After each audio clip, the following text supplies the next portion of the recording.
सिंधुदुर्ग जिल्ह्यातील ओरोस येथील शासकीय विश्रामगृहात मराठी नाट्य कलाकारांचा अपमान झाल्याचा आरोप अभिनेते गिरीश ओक यांनी केलाय। तुझं आहे तुझं पाशी या नाटकाच्या प्रयोगासाठी ते ओरोस येथील शासकीय विश्रामगृहात थांबले होते। इथं ओक यांच्यासह 20 जणांची राहण्याची व्यवस्था करण्यात आली होती। मात्र प्रयोग सुरू झाल्यानंतर फोनवर त्यांना विश्रामगृह खाली करण्यास सांगण्यात आलं।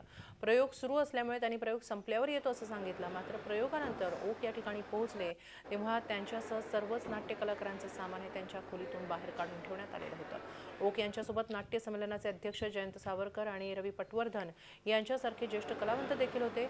महिला कलाकारांचं सामान देखील रूम बाहेर फेकण्यात आल्याचा आरोप ओक यांनी केला।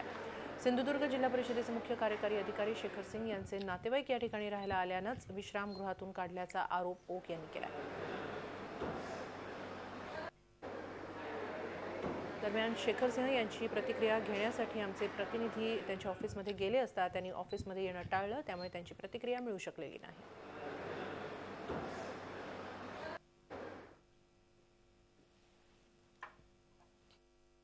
2:30 वाजता जर का तुम्ही एखाद्या ते राहतायत त्या जागेतून त्यांना काढून दुसरीकडे शिफ्ट करत असाल तर हे अतिशय निंद्य क्रूर अमानुष आहे।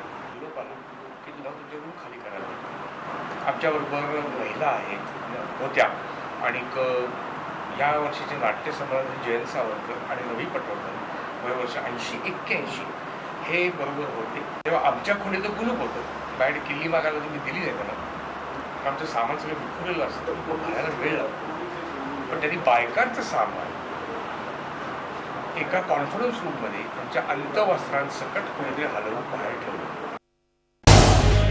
झी 24 तास रहा एक पाऊल पुढे।